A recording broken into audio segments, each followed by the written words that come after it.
Hell yes, dear listener. The HSP boys are back in the saddle once again for episode number 111. Thank you so much for saddling up with us.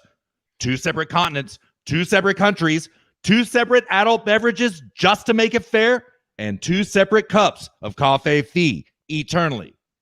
2 separate fact shamings, 2 separate mansplainings, 2 separate trails to the same inevitable conclusion. 111, dear listener. 111 is a perfect number. Of course, it's 3 ones. It's perfect. 111 is a triplet number, obviously. Dial 111 in New Zealand for emergency services, 111 in Lord of the Rings, dear listener. But none of this really matters right now. And why is that? Because the trail grows longer each and every single week.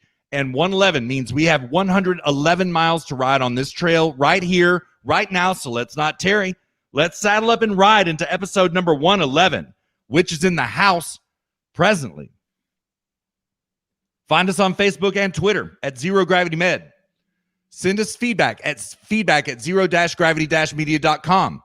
Subscribe to us on Apple Podcasts, Stitcher, SoundCloud, and TuneIn, all 4 under Zero Gravity Media. Dear listener, we have no footprint on Podbean anymore, as Podbean is dead to the HSP boys. Find us right here on YouTube where you're tuned in right now. Look for Zero Gravity Media and our God tier Zero G logo. Leave us some feedback using the contact form at our website, zero-gravity-media.com/contact. Each week, Luke and I like to call out one city. And this city, the magic of this city, is the city with the most HSP listens during the previous week. So without any further ado, the city with the most HSP listens during the previous week is...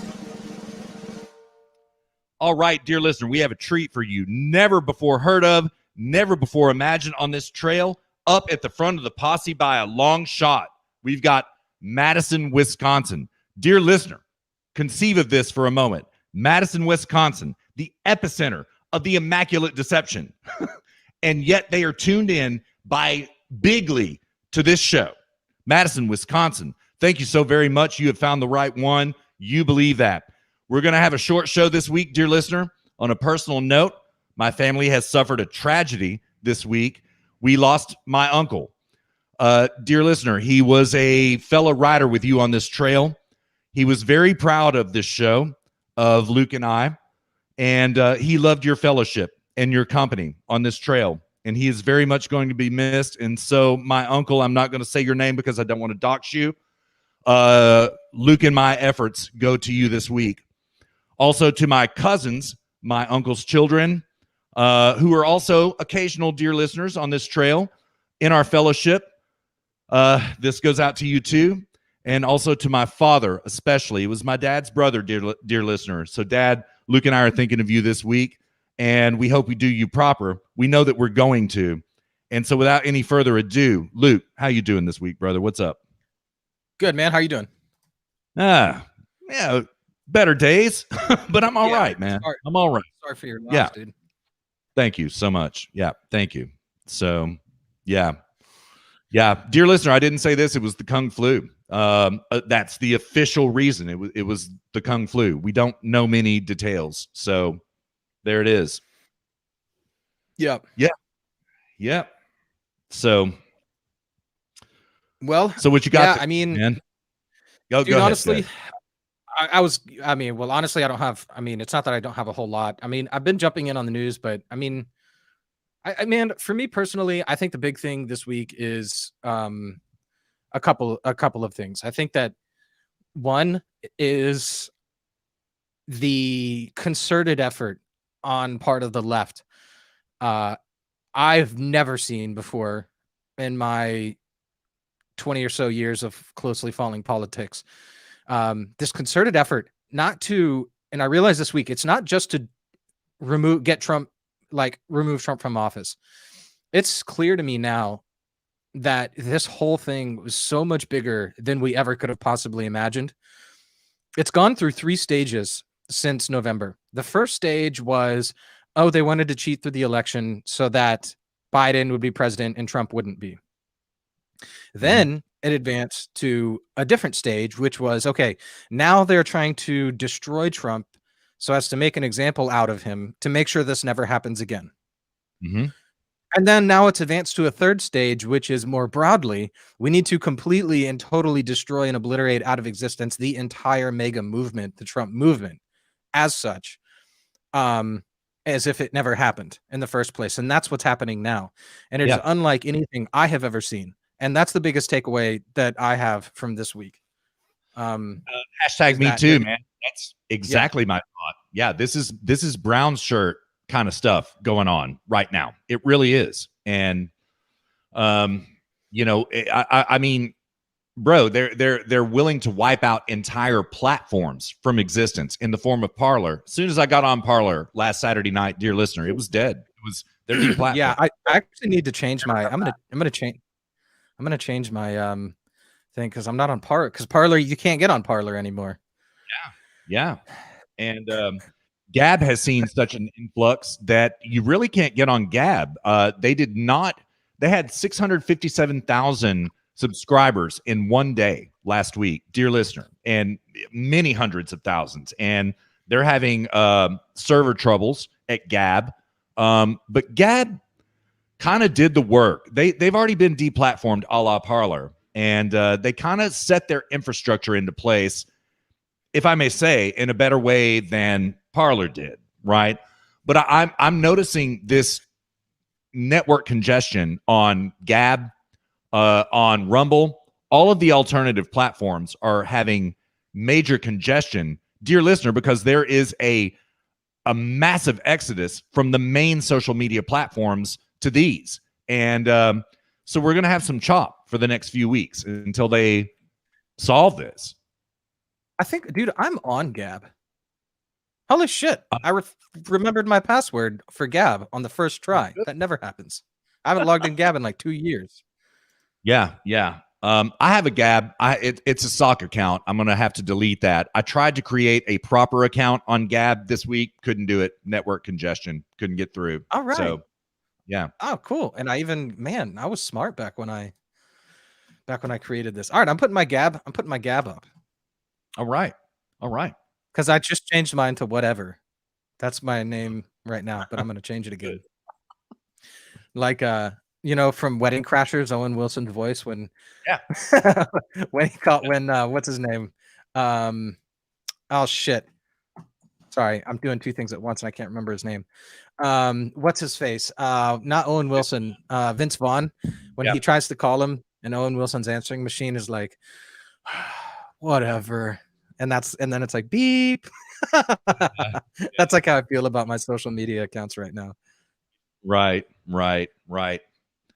No, but I think your point is very salient. There is dear listener, do not believe this reconciliation time for healing narrative that they're trying to cram down your throats. No, they intend to squash you like bugs. They intend to remove you from every form of public discourse, which was previously available to you. And this is only going to get worse. They intend to take away your political privileges, your employment privileges, everything. They want us destroyed. And Luke, that is also my takeaway from this week. That is what is happening right now. You are here, dear listener. This is not LARP. This is not fiction. This is where we're at right now. They are literally, openly trying to destroy us, and then at the same time tell you that they're not. They're trying to heal. God. Yeah, this is the thing with the left is like they're masters of language, so like you have to look through their bullshit. It's like when they talk about healing, we need to heal. What they mean is you need to agree with us. They're not going to move at all. They're not going to make any efforts. They're not going to do anything. That's right. So healing just means agreeing. It's time for you to agree with us. And if you don't agree with us, we will purge you from society. Yeah. To that effect, dear listener, I've got a Gateway Pundit piece here. It dropped on the 11th. The headline is Democrats are drafting legislation to criminalize Trump rallies, classify them as domestic terrorism. We are up against here it is from the lead. We are up against demons. Democrats in both the U.S. House and Senate are drafting legislation to classify the Make America Great Again rallies as domestic terrorist activities. They are literally criminalizing their opposition, and they are trampling the constitutional right to freely assemble. Indeed, they are. Indeed, they are. That is exactly correct. So, Man, I was ahead of my time in my about section on Gab. yeah. I don't even remember putting this in there, but my about is a quote by let me make sure I figure out who this guy is, because what the hell?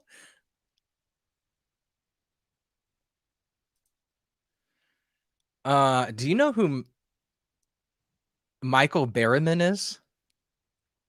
Not right offhand, no. He's an American character actor. No. He's appeared in several movies and television shows, including Star Trek and X-Files. And he has hypohidrotic ectodermal dysplasia, which is a rare condition character. I don't know what the hell I was thinking, but in my about section on Gab is a quote by this guy, some actor, which was, there was times when people would burn books because they didn't like what people were doing. Yeah. Yeah. I don't know. Yeah. So Dan Johns chimes into the chat. How's it going, Dan Johns? Thanks for joining us. He says they can't spell. They don't want us to heal, H-E-A-L. They want us under their heel, H-E-E-L. Too well said, Dan Johns. Thank you for being here. Thank you so much. Yeah, I couldn't agree. I mean, I don't think that they mean healing is in like the sailing terminology. Right. But yeah, well, you can find me on Gab, dear listener, at Coolhand Lucifer. I've got 3 followers. 2 of them look like I don't know, whatever. I don't follow anybody, so you can find me on Gab at Coolhand Lucifer. I just logged in. I like Gab. I mean, yeah, basically what they did, if anybody's curious, what they did is they, as I understand, they set up their own hosting services, so they can't get shut down by Amazon, which is it's a very risky thing to do, because if you host your own servers, you have to do it like in a place where there's no natural disasters, like Pennsylvania or something, and it's very expensive. It's in the beginning, but I think they did this way back in the day, so they're kind of shielded from that.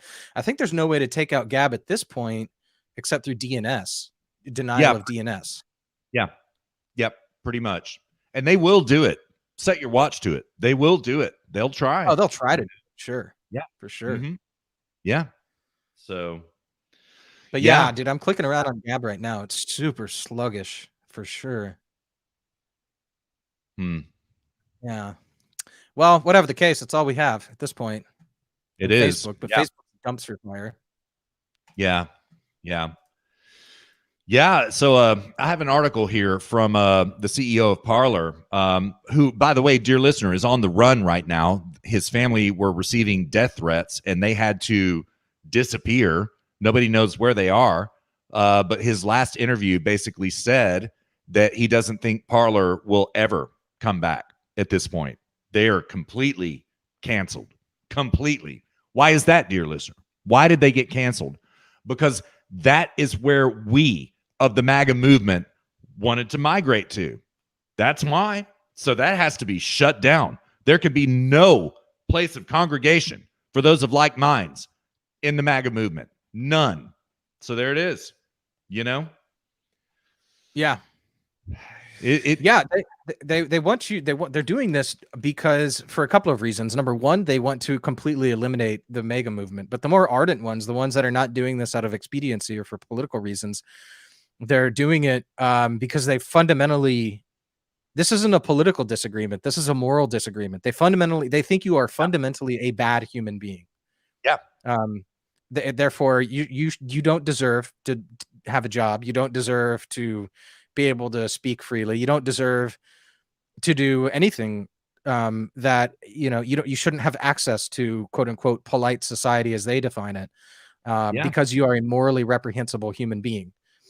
So they think that you are on par with a criminal, with a murderer, something like this, but maybe less worse. So this isn't. They think you are genuinely a bad person. And therefore you don't deserve access to a normal life. That's where we've gotten with the left. Yeah. In 1 week's time. Yeah. Dear listener, we are this far away from camps. That far. Don't doubt me on this. We are that far away. That's how serious this is. And yeah, I mean, AOC calling this week for more funding to what was it? De-radicalize the right and white nationalists, because everybody on the right is white nationalists. Right. I mean, what does that mean, de-radicalize? You know, maybe you can go home to your bed every night, but that certainly means some sort of classes, or, you know, it's like defensive driving. But I don't know, what would you call that? Defensive politicking, defensive racism, unprogramming. I don't know, bro. Yeah. I don't know. Yeah. No, but she did, and she wasn't alone, man. There are a lot of people in the House. I mean, the squad, all of them calling for the same. There are members of the Senate calling for the same. And damn, I mean, with the monopolization of government that they have right now, there's a pretty good chance that they'll put that through. There's a pretty good chance, you know? So we'll see. I mean, I don't think that we're going to have camps on the horizon, but we're going to have, they are certainly going for something which legitimizes their perception of people on the right as being racists and white nationalists and xenophobic and homophobic and all of this bullshit nonsense. Yeah. Let me ask you this, Russ. You know, I'm not in America right now, for better or for worse. Mm-hmm. And every time I come back to America, you know, because I spend so much time online, and on Twitter and social media, I kind of wonder if my perception of America's day-to-day life at this point is distorted. Because every time I come back to America, it's the same America that I love and the same America that I left. Mm-hmm. Is this let me ask this, from day to day, do you feel like this from day to day, or is this right now limited to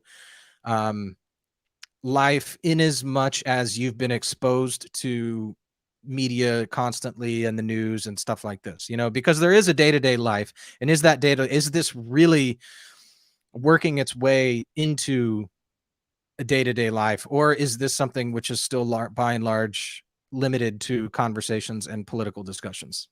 Yeah, it is a great question. I would say that it is encroaching day-to-day life, right? It slowly but surely, right? You're being socially corrected more, right? You're being corrected about people's pronouns a little bit more daily, okay? Noticeably. But for the most part, right now, there is still the sense of individualism. I'm just getting through my life, right? I'm going to my job, taking care of my family, and living my life as it is, right? But it is encroaching noticeably. But it is, you hit the nail on the head in your question. It is a media creation. This narrative is a top-down, forced upon you narrative, dear listener. It is not a bottom-up, grassroots movement of any type that is happening. It is top-down, right? And Steve Bannon on his show said exactly the opposite this week. Well, Mr. Bannon, we're going to have to disagree on that. This is a politically, culturally, media-enforced phenomenon, which we are now enduring. But, Luke, right now, the American people, you know what? I'm going to double down on this. I think they've checked out, especially the MAGA movement. I think a lot of people have just checked out, right? Back to life, back to being happy, living my existence, and I'm out of politics, right? Because Luke and I, dear listener, know so much of what's going on in the media and elsewhere, we know what cometh. We know what cometh. I think most people don't know yet, Luke. Do you understand what I'm saying by that? They don't understand. Maybe clarify. I don't think that Joe Sixpack, in the words of Obama, understands how dire the political and cultural moment is for the time being. I don't think anybody realizes, right? And if I may say, this is kind of the opposite of what I expected. I expected massive resistance. It's not happening. It, according to my observation. I mean, dear listener, you're in, you're blown to the four winds in different pockets of the United States. You might know better in your locale than I do in mine, right? But I don't see resistance. I don't see acceptance at all. I see checking out. That's what it is. Checking out. Interesting. Yeah. Mm-hmm. Yeah. Again, it's like I leave the States, and then when I come back, it's just everyone's enjoying their life. But it can, the gravy train can only go on for so long before some shit has to go down. Whether that's debt and resulting in some sort of economic situation, or whether the left pushes too hard and people get sick of it and push back. And generally, when that happens, it's not good. I mean, say what you will about, let's see, we're 21 minutes into the show. We're already talking about Nazi Germany. So all right, we're making good time. I mean, say what you will about the Nazis, but a lot of Germans will tell you that World War II started with the Versailles Treaty at the end of World War I, because they just got sick of the bullshit. And one of the first things Hitler did was telling France that they're not delivering anymore their monthly telephone pole, because they had to give France one telephone pole a month as part of their reparations. And one of the first things Hitler did was like, no, you're not getting your telephone pole this month. Yeah. And the Germans were like cheering him on about it, because they were so tired of being, they're just being downtrodden and railroaded through the Versailles Treaty. So, and we got a commenter, Ken, and I'm going to mention this too. He commented, he thinks there is some war weariness for the news coverage. Well, not so much news as entertainment. I'm showing that in the stream as well right now. And yeah, I could definitely understand that. Yeah, and I got to tell you, because Ken jumped in on this Facebook chat, that Ken and I are Facebook friends, and he jumped in on a chat that I was involved in. I posted this, it's kind of an edgy post on Facebook. I was basically just like, something to the effect of, if you don't stand up for the First Amendment, then stop being a coward and champion its abolition. And then one of my other Facebook friends jumped in there, and then I had my first Facebook political debate discussion in 5 years. I have not engaged in politics on Facebook for 5 years. At least, in my I post the show and stuff to my Facebook, but and it was, dude, afterwards I was like, I just felt like I needed to take it. I still feel, it was like 3 or 4 days ago, I still feel like I need to take a shower. And it's just, I cannot deal with these people anymore, man. This is why I really like the show in our format, because people who want to listen to us come to us. And if they don't like what we're saying, they can just leave. They're not sitting in front of Facebook being a little keyboard warrior. You know what I mean? I do. I just cannot deal with their bullshit anymore. It's just so nonsensical, and you're not going to win these people over anyway. So it's a complete waste of time.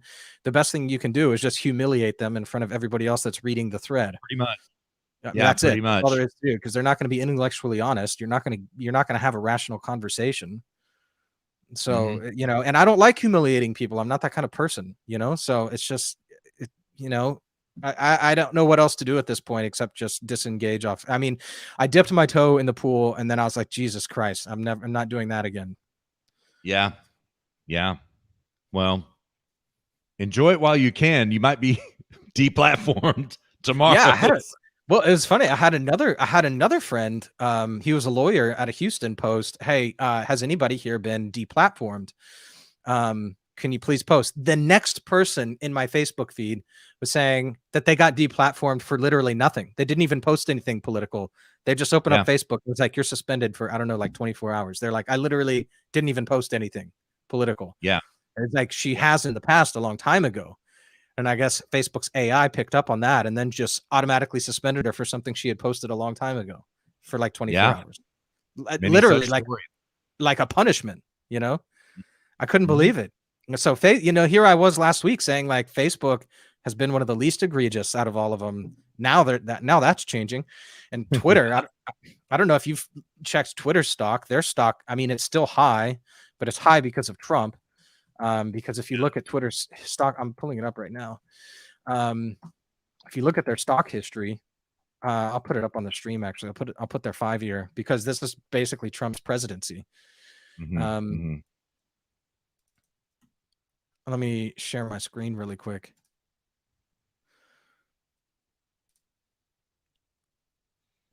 Shit. Hold on. Screw it. It's gonna be too difficult. Anyways, yeah, I mean, like their stock was at, like, when Trump was sworn into office, their stock was like trading at 15. Yeah. It peaked out in December at 45. Yeah. And now, since they started banning everybody, it's now down to 37. Yeah. Yeah. It's gonna go low. Still, everyone that's like, oh, Twitter's stock is plummeting. Everyone that's saying that is like, well, you're omitting the fact that it's still like near an all-time high. Right. So, you have to understand what the hell you're talking about. But I'm going to check Facebook stock too and see what's happened with Facebook this week. Yeah, I haven't checked Facebook this week. So, oh yeah, dude, it's plummeted this week. It was trading at 216 on Monday, and now it went down to 202. Not plummeted, but down to 202. Now it's at 208. Yeah. So, I mean, if I were a shareholder, I'd be pissed. Like, dude, what the hell are you doing? You're crap. You're like, I would get my money the hell out of social media companies right now. Yeah, I would too. Yeah. Yeah. All social media companies. I would not be investing in Parler, for example, right now. Yeah. Even, well, Parler is not a public company, but yeah, that's true. You're right. You're absolutely right. Yeah. That's right. Because Dan Bongino owns a I don't know exactly how much, but a large stake in Parler. Poor bastard. God, he just lost his ass. Yeah. Did you know Amy Peikoff was the chief policy officer of Parler? I did. Yeah. I actually I almost I have her interview on Tucker this week pulled up. She did great. But I'm not going to play that. I'm going to for audio break. I'm going to play Maria Barty Romo this morning, hot off the presses. But yeah, she did great on Tucker, and I didn't know that until Tucker on Wednesday night, I believe it was, and yeah, and dude, she is mortified by what has just happened to that company. She is absolutely not mortified. That's the wrong word. Horrified by what has happened. What was her take? Because for those of you who don't know, dear listener, Amy Peikoff is the former spouse of Leonard Peikoff, who was Ayn Rand's intellectual heir and I think a founding member and was on the board for a long time of the Ayn Rand Institute. So she is an objectivist through and through. She did for a while the Yaron and Amy show with Yaron Brook, who's the chairman of the board of directors for ALRI. So she is not I've heard Tucker in past interviews call her a libertarian, but she is decidedly not a libertarian. She's an objectivist. And by that, politically, that means she's a capitalist politically, which in objectivist understanding of politics means just pure separation of government and economy, which is also that for which I stand. Yeah. And she and Yarn on their show used to go on and on and on about the tech companies are private property, and that's correct. I buy into that narrative too, because it's legal. I'm wondering if her opinions changed, and I haven't listened to that interview. What's her take now, having now been the chief policy officer for Parler, which has now been basically banned from society? Yeah. You want to hear some of it? I've got it right here. You want to listen to it? Yeah. All right. Here. All right. We're involved in this historic attack on free speech and our civil liberties, because you should know their names. Amy, it's great to see you tonight. Thank you for coming on. I'm sorry. Can you hear it all right? Not up. Yep. For our viewers know. Tell us, if you would, because we want to know who they are. Who participated in this attack on the First Amendment and on your company? Hi, Tucker. Thanks. So other companies that were involved were Twilio, who dropped us. We are also having issues with a CAPTCHA, using any sort of a CAPTCHA in our program. Flurry dropped us. There's also people that you weren't really aware of unless you were into the tech, the people who actually connect you to the internet and provide nodes, and the hosts, who domain hosts, et cetera. And those are the people on the tech side that I'm not as aware of. But there are no. Also, dear listener, Amy Peikoff doesn't say it in this interview, but Slack canceled them. Parler used Slack as their inner office communications tool. Slack canceled them, right? Slack is like a messaging service. It's like IM. It's like Microsoft Teams. Yeah, it's like Teams. It's like Teams. Yeah. Slack took away their corporate account this week so that they have no internal office comms anymore. I go back to the interview. Number of people involved, and whether they're all working together or whether they're all just caving into the same cancel culture pressure. Obviously at Parler, we do think that we were singled out unfairly because this content that nobody wants on anywhere on their platforms, this inciting content that is wrong, was unfortunately everywhere, as you've read in stories this week from the Washington Post and elsewhere. I assume most of them are just greedy, soulless little robots who will do whatever it takes to continue to loot the country. Well, it's not like they have an ideological agenda. Whether they have agenda or not, here's one of the things that I think is going on, at least with the bigger tech companies. People have been talking about collusion. Is there collusion involved? But what if the truth is actually a lot worse? Indeed. And that Parler is just the latest casualty in a sort of Faustian bargain that big tech has made with statist government.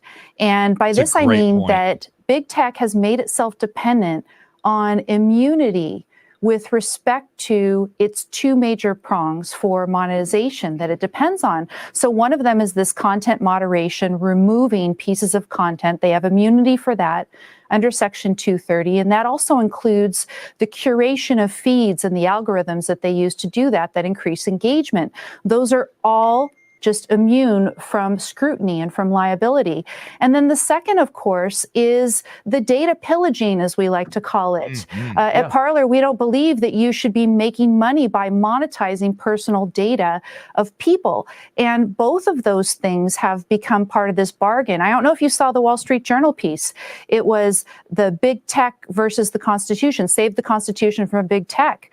And they talked about the fact that the immunity of 230, when combined with the pressure from people in Congress telling Facebook and telling Twitter that they need to remove more hate speech and do more about misinformation, this is in effect censorship by proxy. And then with respect to data, if you look at the consent decree between United States and Facebook, the FTC and Facebook from last year, you could see in that Facebook was allowed to continue its data mining practices that help monetize it. And at the same time, maybe the FTC and the DOJ can get backdoors into data under the terms of that consent decree. This is a very cozy relationship that I think is very disturbing. And Parler's model doesn't depend on either of those things. What do you think? Yeah, definitely backpedaled through that. So we got some comments really here, and then I have some thoughts. So Speak, thanks for joining us again. Parler has filed 3 types of lawsuits, one claiming breach of contract, 2 other under antitrust. So yeah, interesting to see Amy work for a company that is filing an antitrust lawsuit. Yeah, I mean, Amy Peikoff up until now has stood in principle against antitrust lawsuits of any kind. Ken says Slack. I got to thinking about the Church of the Subgenius, not a platform. I'm not sure what that means. Got to thinking about the Church of the Subgenius, not a platform. I don't know. And then also, I thought under 230, the places were not responsible for the content that people post. So I was wondering how Amazon et al. Was saying that Parler was also responsible for content when they themselves are exempt. So I don't know. Do you have any answer for that, Russ? No. Not right offhand. That is a very intelligent comment. I used to follow the Church of the Subgenius, and I had to actually pull up their wiki page because I haven't followed them for quite some time. It's a false religion, Luke. It's a parody religion, right? Okay. And so Ken is arguing this in terms of it declares itself a religion, right? But it is also a platform. It's a genius comment, Ken. It's a genius comment. So yeah. Huh. Interesting. Okay. That's hilarious. Okay, now I understand. Yeah. Yeah. I mean, Amy's been totally against antitrust lawsuits up until now, so that's interesting. It's also interesting to hear her talk about Section 230 because her and Yarn have been largely silent on Section 230. You know, Ben Shapiro's whole thing is, you need to be a publisher or a platform. You can't be both. He stole that from me, by the way. I said it first. He stole it from me. So anyways.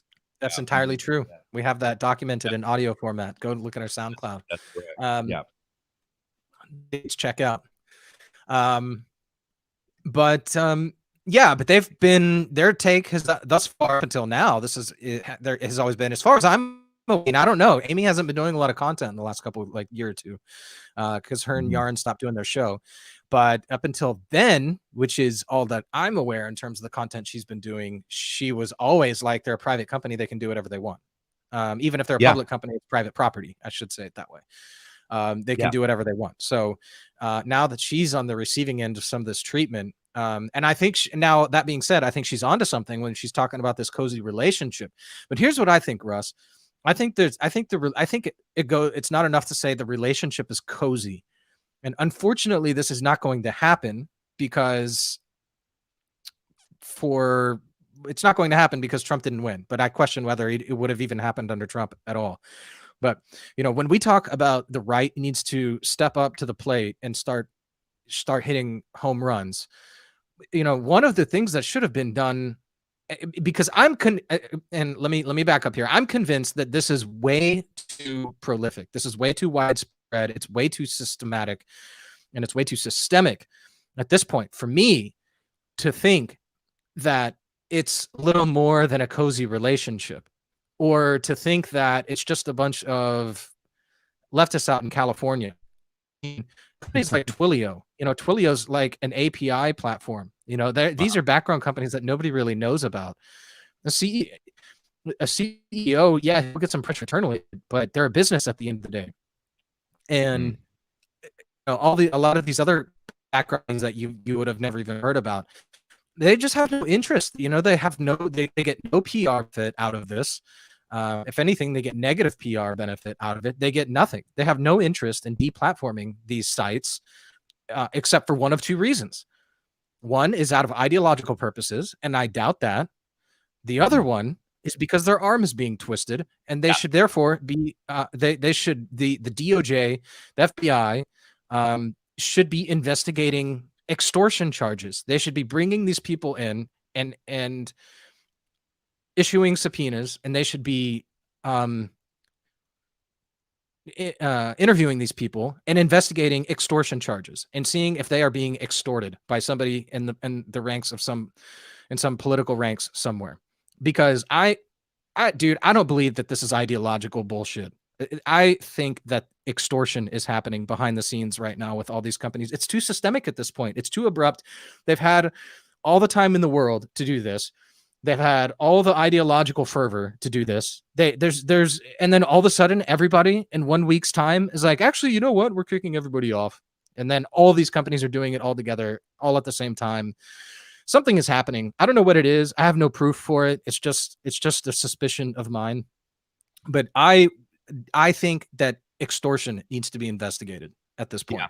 Yeah. I'm convinced these companies, again, I'm not really convinced based upon any proof, but I just look at the writing on the walls. I'm just like, dude, this doesn't make any sense. They need to be, they need to be, not the companies themselves. I suspect they're probably, if anything, victims at this point. But I think I think they need to start talking to these people and figuring out what the hell's going on. Who did you talk to? What did they say to you? Give me their names. And and investigations need to be opened into extortion charges. And yeah, it's very well probably said. men in black suits at the behest of politicians and lawyers. Yeah, it's a good bet. It's a pretty good bet. To be fair, that would be a perfectly constitutional, legal, and moral way to handle it as well. I'll add. Sure. To be fair, I don't take much exception with what you say at all, right? I do think that there is an ideological factor clearly evident in this, right? Clearly evident. Just by, the banning of Donald Trump himself, you know what I mean? Even his bank cancels him now, right? Yeah. So there is an ideological bent to it. But no, I think you're right. Ideology implies voluntarism, dear listener. It implies willing action, okay? What Luke is talking about with extortion is force. It is forced action. This seems to be all too curious that all of a sudden everything happens this way.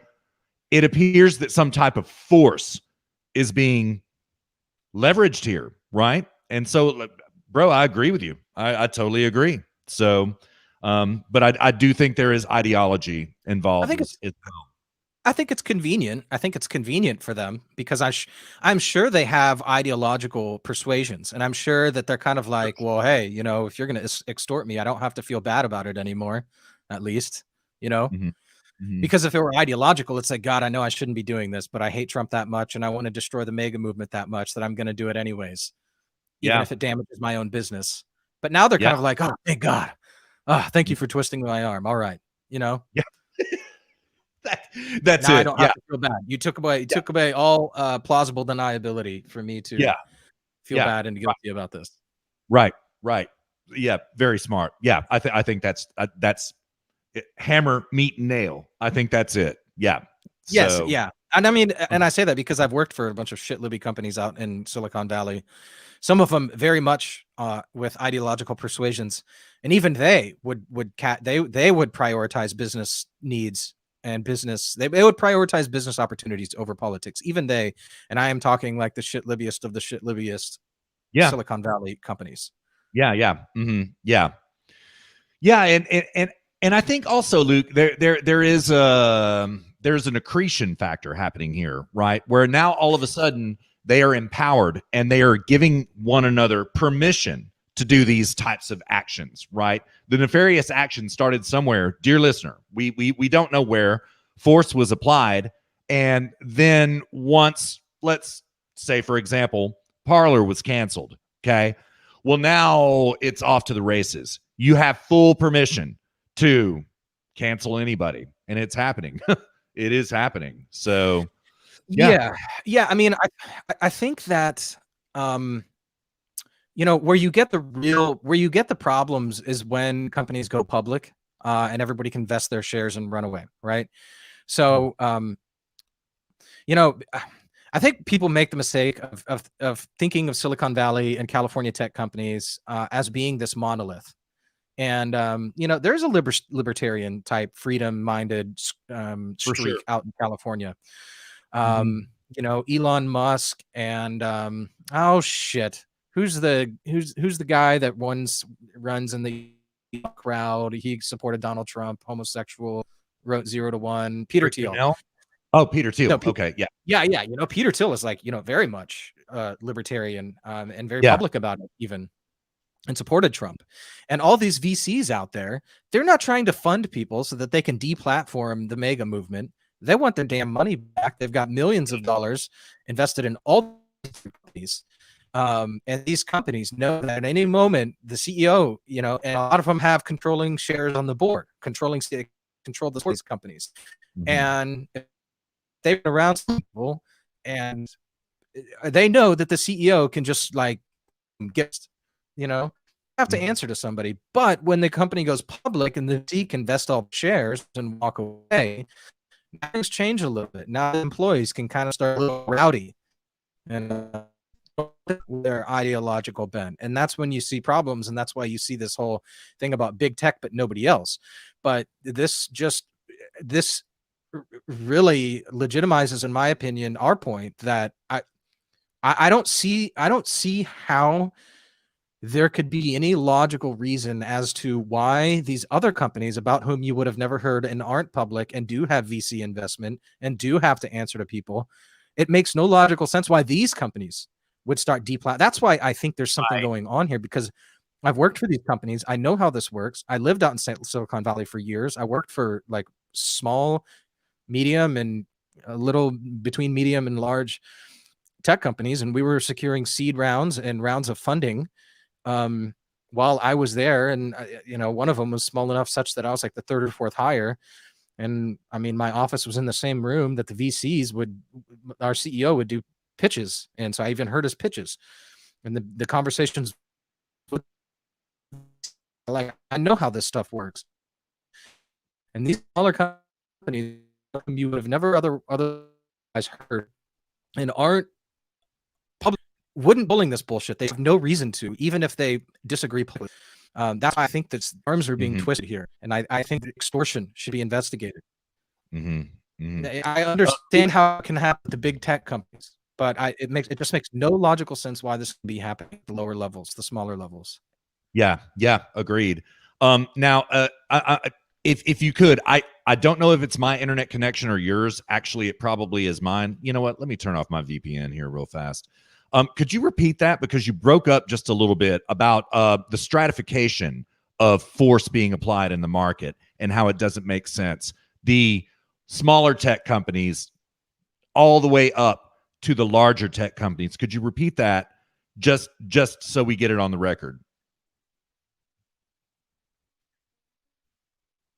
Sure. I don't know where. No, what I was saying is that with the smaller, I'll try to make this brief for in case it was on your end and not my end.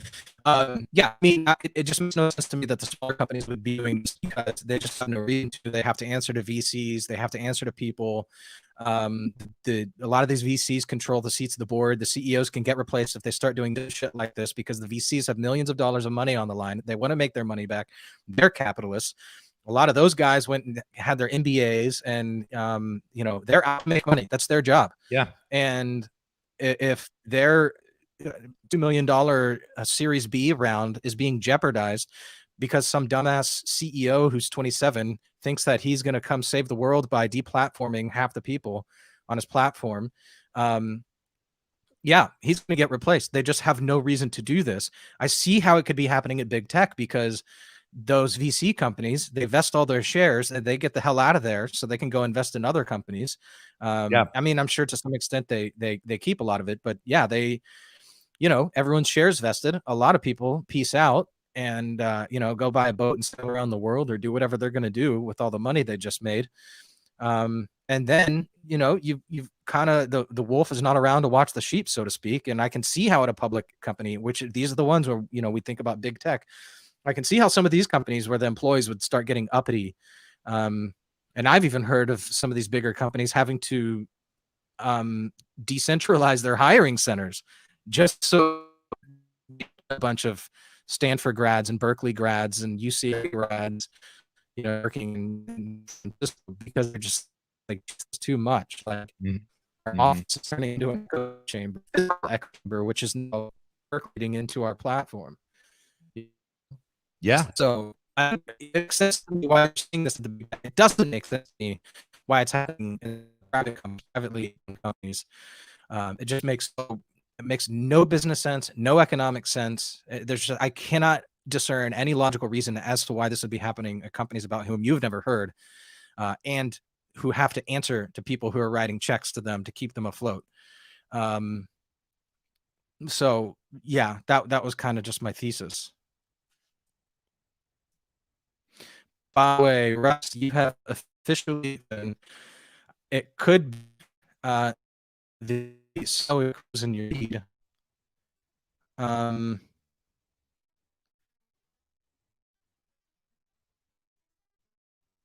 gonna hold on. Something's going on here. Yeah, I think it was me. I don't think it was you. I think it was my internet connection. There are power outages around where I am right now, so I think it was me. So sorry about that, dear listener. I mean, I was telling dear listener, I think it was the snowy background froze your feed. Indeed. Dude, speaking of which, man, it's been snowing like shit here lately. Nice, man.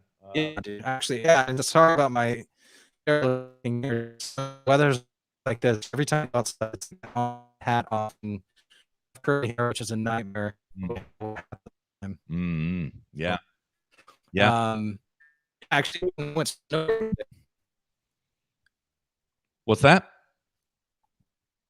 I went snowboard today. That's how much snow we got. Man. Good. Yeah. Good. Yeah. It's actually pretty cool, dude. It's like here in Germany, like when if you get enough snow, you have these like villages, and in between the villages, it's all farmland. And you get up, it's like small mountain and roll, and it's all farm like a but between the roads and the farmland, the farmers don't really care. From all these kids just sledding down all these roads on the land. Cool. Again. Yeah, so I took my snowboard out and snowboard to farms in Germany. That was pretty cool, man. Nice. That's awesome. That is awesome. Threw down a 720 over the sled jump. No, I'm just kidding. I didn't do that. I was gonna say, man, that's impressive. Yeah. All right. Dude, listen, my feed actually broke out once. I don't know if it's mine. I don't think it is. I've got 100 gigabit internet. If you could please connectivity issues. Here, both of us, one of us, nice. Just let us. Yeah, both. So audio is okay. Maybe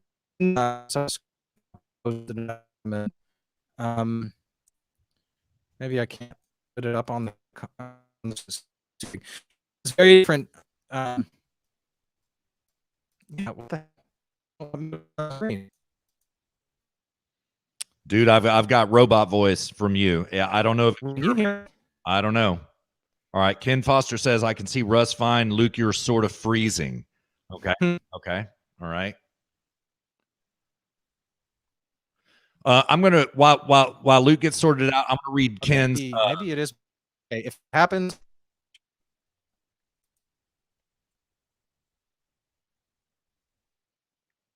Yeah, Luke, all that's working. Yeah.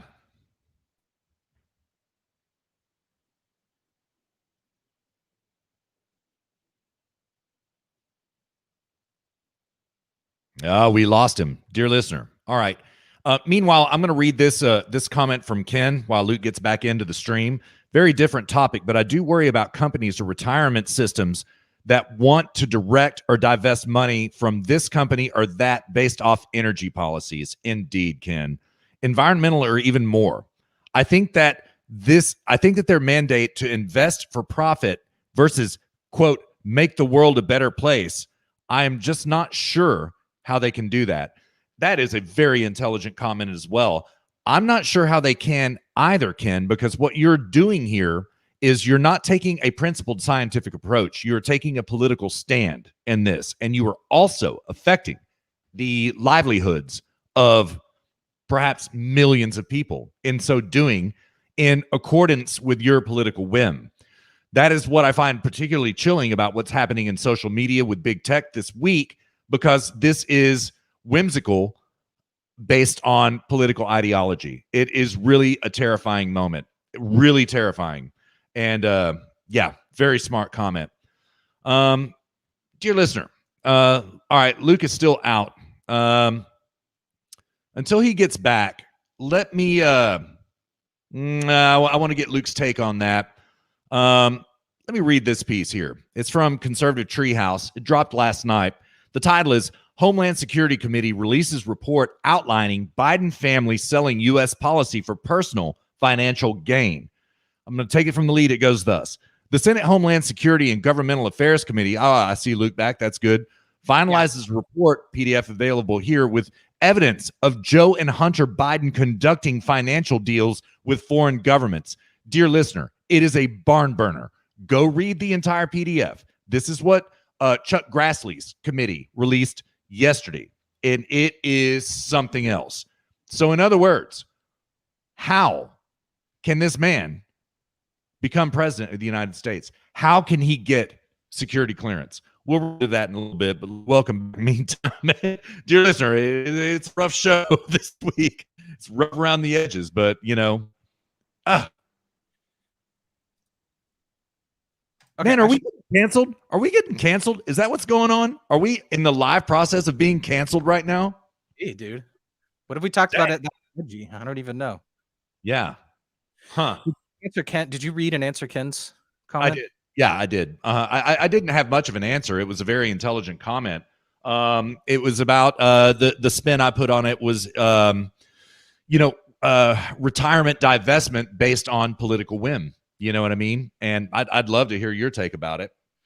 Okay, very different topic. I do worry about companies and retirement systems that want to direct or divest money from this company that based off on energy product. Okay, even more.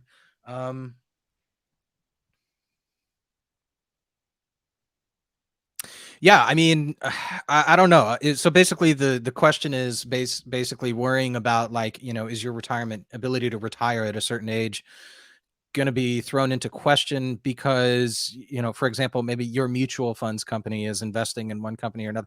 I mean, I don't know, man. As long as we have, this is why preserving capitalism is so important, because as long as we live in a capitalist society, if you want to, there's like green eco mutual funds you can invest in and, bullshit like this. And I don't know, maybe you make some money on it, but they also have funds where you can invest in things where you don't have to do that. So, I mean, I worry about that too. I would only worry about it if, as long as there's a real marketplace, you don't need to worry about it. I would worry about it if the government starts mandating it. I just, as long as the government's not mandating it, I think you're fine. But I mean, I think, the shareholders have a right to file a class action lawsuit if the company's not doing what's in the best interest of the shareholders. I know at MBA programs, they're teaching the stakeholder mentality. So, a company shouldn't be thinking about the shareholders. They should be thinking about the stakeholders, which is this nebulous idea of, the community. I mean, of course you want to take care of the community, but like, this isn't, I don't know, they're basically the people above profits sort of mentality. But the thing is they're not divorced either. If you're driving a bunch of value, you're driving value for people, and that is monetized, that is concretized as being profits. So if you're generating a lot of profit, you're generating a lot of value. And if you're generating a lot of value, you're doing so for people. Otherwise, you wouldn't be profitable. Right.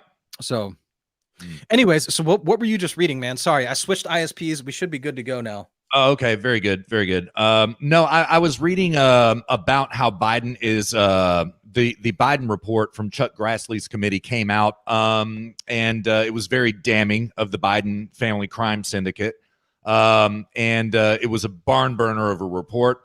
And so I was just trying to throw in some filler until you got back. But I've got one more point on my socials before we leave my socials, if I can make that real quick. Sure, go for it, dude.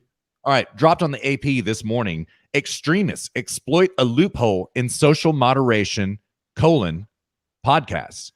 Major social platforms have been cracking down on the spread of misinformation and conspiracy theories in the lead up to the presidential election and expanded their efforts in the wake of the January 6th Capitol riot. But Apple and Google, among others, have left open a major loophole for this material, podcasts. The piece goes on to indict Steve Bannon's War Room, several other podcasts, X22 Report, which I listen to every day, as well as the War Room. And dear listener, it makes a demand and outlines a plan for how they're going to come after podcasts, because podcasts are now a loophole. We got them on social media. We deplatformed them on social media. They all had their mass exodus, and they went to their social media platform of choice, and we canceled that too. And now we're coming after their podcasts. Dear listener, that countdown to healing, I tell you something else. Boy, this is going to be great when we are healed again, dear listener. But we should take this very seriously. Luke, after reading this piece, and I'm going to send it to you after we get off the show, I don't know how long. Post it in the chat. Yeah, okay. Yeah, that's a good idea. Or you can send it to me. I'll post it in the chat. All right. I don't know how long we will be allowed to survive after this. I'm serious. I don't know how long they're going to let us live. There's the story right there, dear listener. Hot off the presses, just broke this morning. Yeah, they're going after podcasts. They already deplatformed Bannon's War Room this week, took him off YouTube. He still has some internal infrastructure in place, and so the message is getting out there. But I used to watch the War Room on YouTube, right? Again, you can't live stream to Rumble yet. I heard that functionality was supposed to be in place this week. It didn't happen. I do expect it very soon. But there would be 25 to 50,000 on Bannon's War Room listening live, right? Which is how I prefer to listen to it. Just kind of put it on and listen and think about stuff, right? But no, it's off YouTube now. It's canceled. It's totally canceled. So, but the word is still getting out. But this AP piece that I just posted in the chat right there, they are essentially demanding that Apple Podcasts and Google Play deplatform everybody's podcast, deplatform them, right? It's a harrowing moment, dear listener. It is a harrowing moment, right? So now they're not just going after your social media. They're coming after our content, right? They're coming after this trail right here. They didn't name us specifically in that report, but don't you doubt for a second that they're coming for us. Luke, what say you? I'm a little nervous, man. I'm a little nervous. I mean, dude, I'm not nervous. I mean, there will always be places to go. Sure. Even if, maybe we have to run cover by turning our SoundCloud channel into a SoundCloud rapper promo right channel, and then we just sprinkle in some podcasts here and there. Yeah. Do that. We could do that. So yeah, I don't know. I mean, there will always be, what they call alt tech out there. Rumble. Sorry, I just got a message.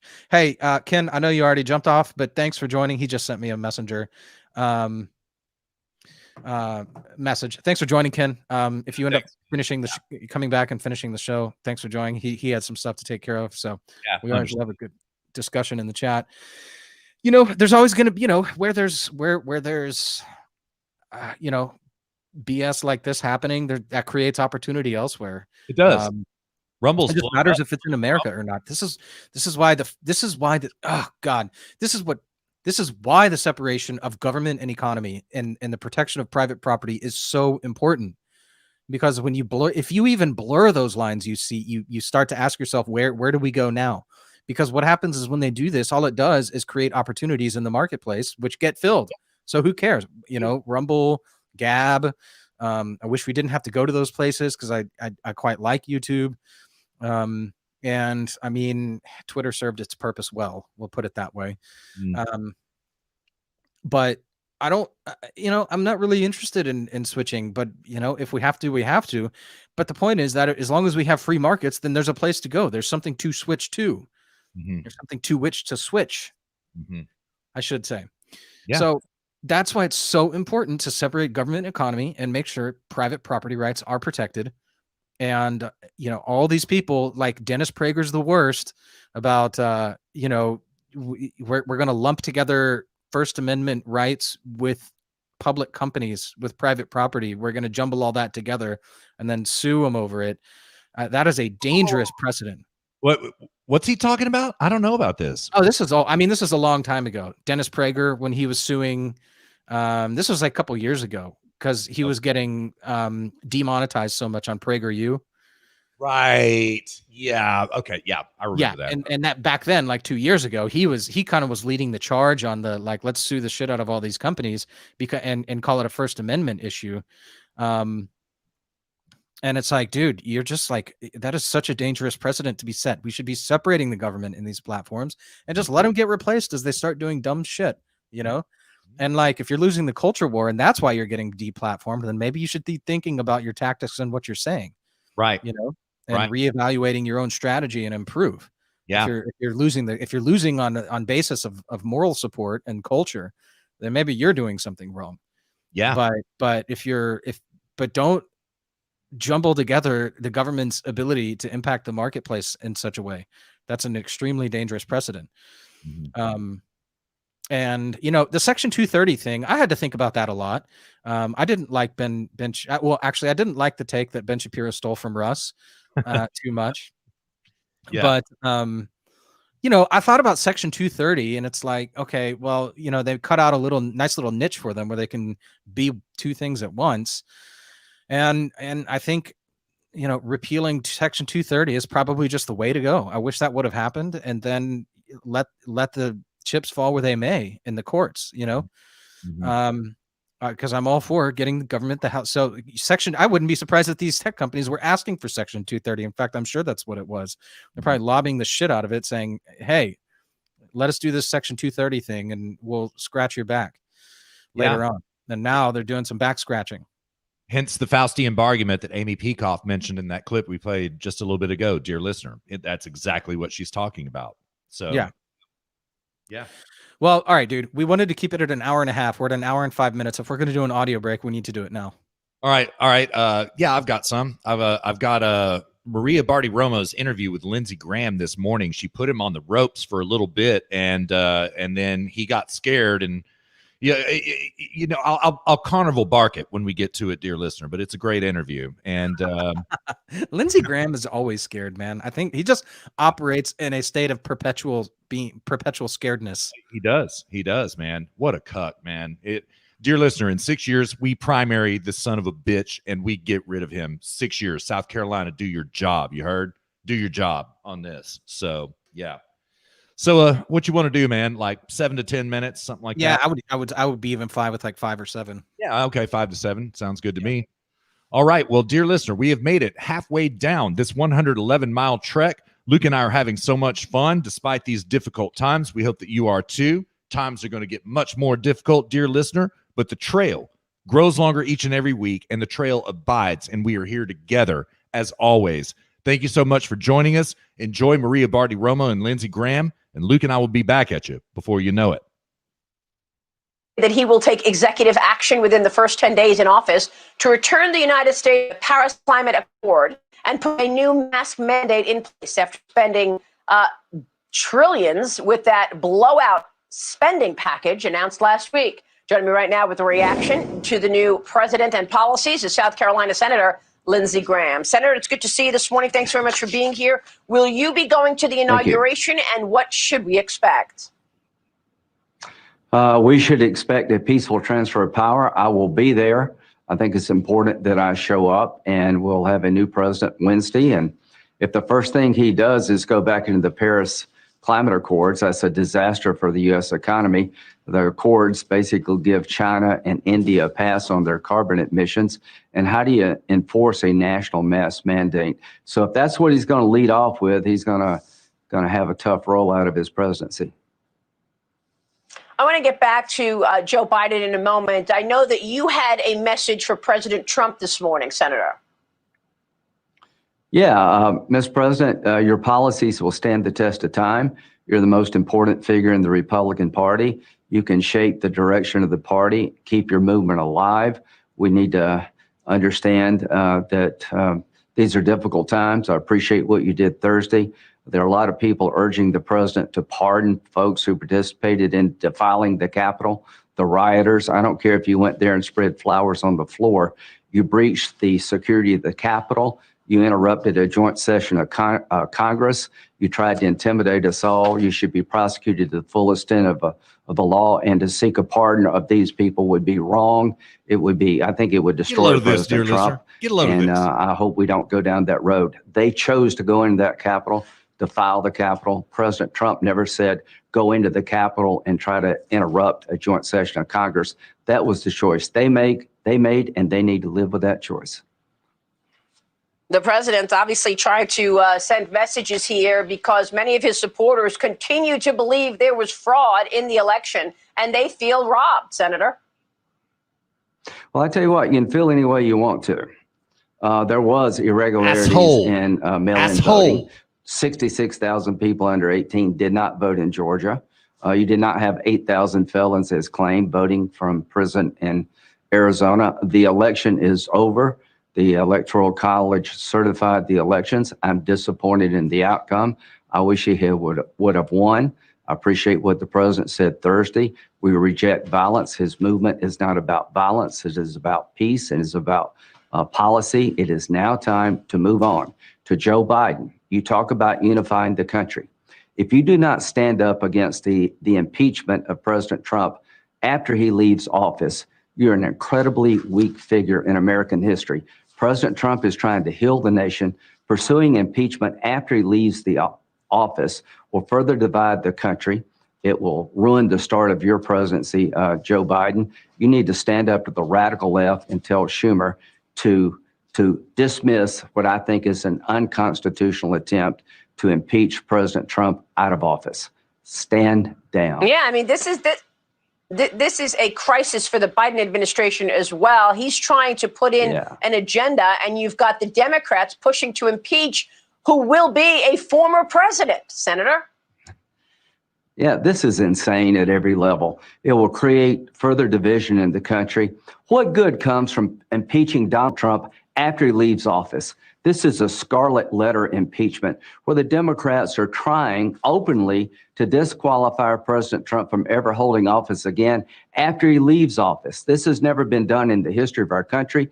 I think it is blatantly unconstitutional. It's being driven by the radical left. And what is Joe Biden doing? He's sitting on the sidelines and doing nothing. One phone call from President-elect Biden would stop this.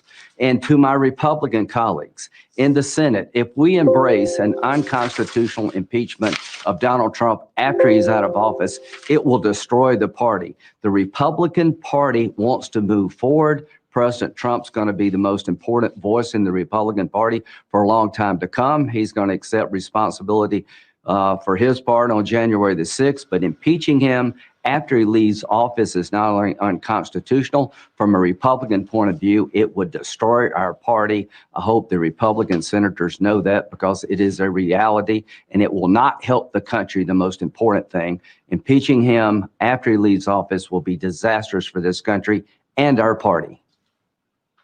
You know, there are a lot of people out there who feel that they never saw accountability from so many wrongs that were done in the last 4 or 5 years. Senator, you know this. And people are mad at you as well. Why didn't you declassify the Russiagate transcripts before the election? Was there anything you could have done differently to make people feel that there was accountability for an effort to take down a candidate and then a sitting president with the whole Russia hoax nonsense? Well, I did hearings. I'm not a prosecutor. I've told you this like 10,000 times. It's not my job to put people in jail. I can't fire anybody. It's my job to perform oversight. But you had subpoena power. You had subpoena power. Yeah, well, right. Look, we called McCabe. We called Comey. We called everybody. Everybody who signed the warrant said in my committee, if I knew then what I know now, I wouldn't have signed the warrant. Durham is the prosecutor. I'm not going to get in his way. My time is over, so I'm releasing all the interviews of the people who participated in the Judiciary Oversight Committee. I'm proud of what we did. It was my committee that got everybody to come before the country as a whole and say, if I knew then what I know now, I wouldn't have signed the Carter Page warrant. It's up to Durham to prosecute people, and we'll see what he does.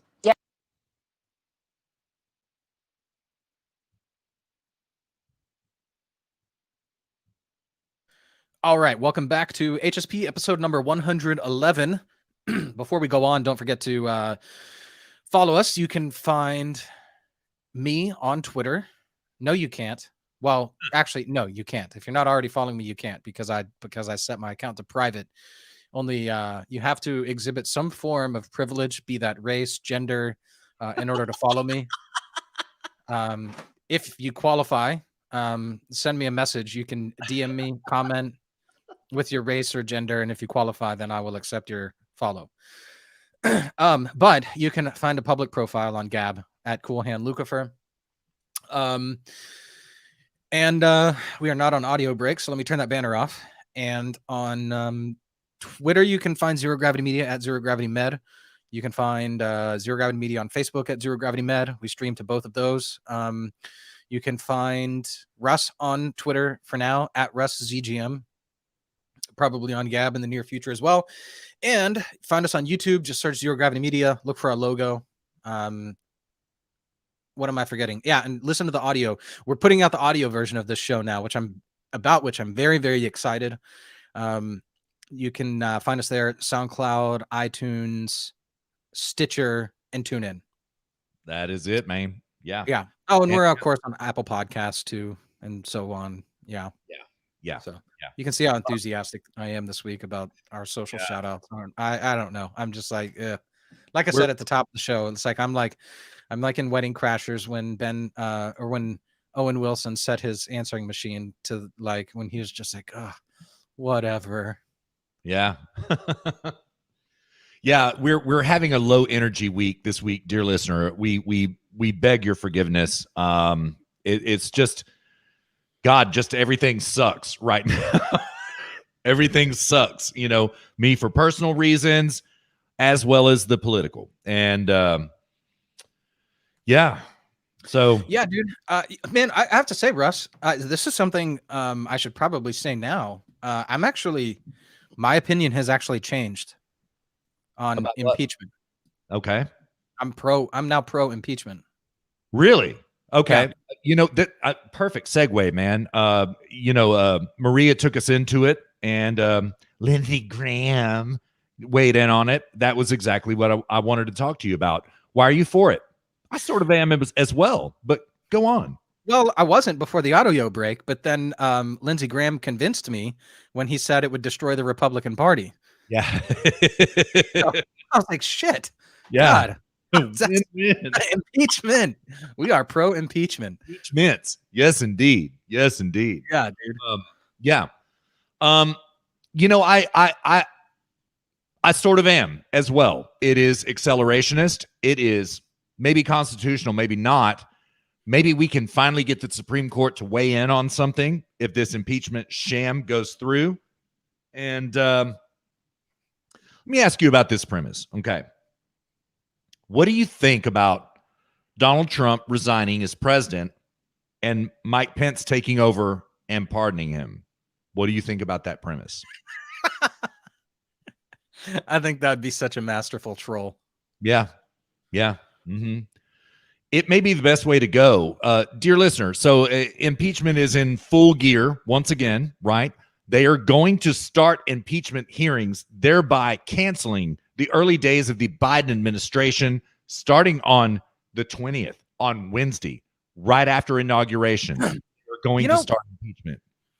I wonder if there's a play to be made here. Like, could Trump say, you know what? I did collude with the Russians. Therefore, my presidency was never legal.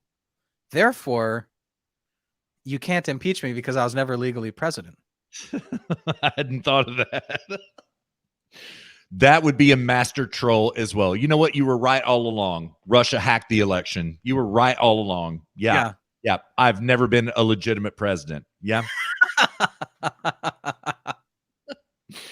Yeah. I mean, man, everything is on the table right now. Everything is on the table. And it's going to be a hell of a week. Dear listener, Mitch McConnell has already signaled that he is not going to whip the vote against impeachment. That means it is a conscience vote, as he put it. So that means that Mitt Romney, Lisa Murkowski, Susan Collins, Ben Sasse. I think that's a smart move. Let the Cucks vote. We called the show Death by 1,000 Cucks. Yeah. So let them vote. Let's figure out who they are, and we know who we're dealing with. Yeah. I actually unironically support that. I think that was a good decision. I do too. But not for the reason that Mitch McConnell wanted, right? It wasn't the political masterstroke that he thought he was making, right? It works to our benefit in the end because Cuck Parade, dear listener, again, as Luke said in episode number 109, there is no Cuck Watch anymore. There is the Cuck Parade now. And so let's just do it. Let's just get it over with. Let's find out right now. Let's just find out. So Lindsey Graham is one. You just learned that, dear listener, from Maria Barty Romo this morning. He has certainly won. Yeah, when she was like, "Why didn't you had oh shit, what did she say? You had subpoena power. Why didn't you do shit?" Yeah, and then he stopped himself because he was like, "Well, I did. We're proud of what we did." Exactly. Yeah. I think I've told you this 10,000 times. I'm not the prosecutor. Durham is the prosecutor. I'm not going to get in his way. Shut up, man. Shut up. Yeah, that's another death by 1,000 cucks is Durham and Barr. Yeah. I mean, what the hell ever happened with that? Nothing. Nothing. Yeah. Do you think they didn't find anything, or do you think they found stuff and then we're like, you know what, we're not touching this? Yeah, that's what I think. I think they're in the process of covering it up right now. That's what I think. So, yeah.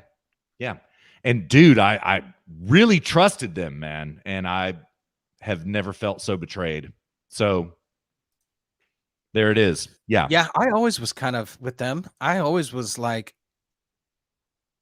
just, we're always skeptical, to be fair. Yeah. I don't know, man. It's just the deep state. It's too entrenched. It's too powerful. I've always been optimistic and hopeful, but I'll believe it when I see it mentality.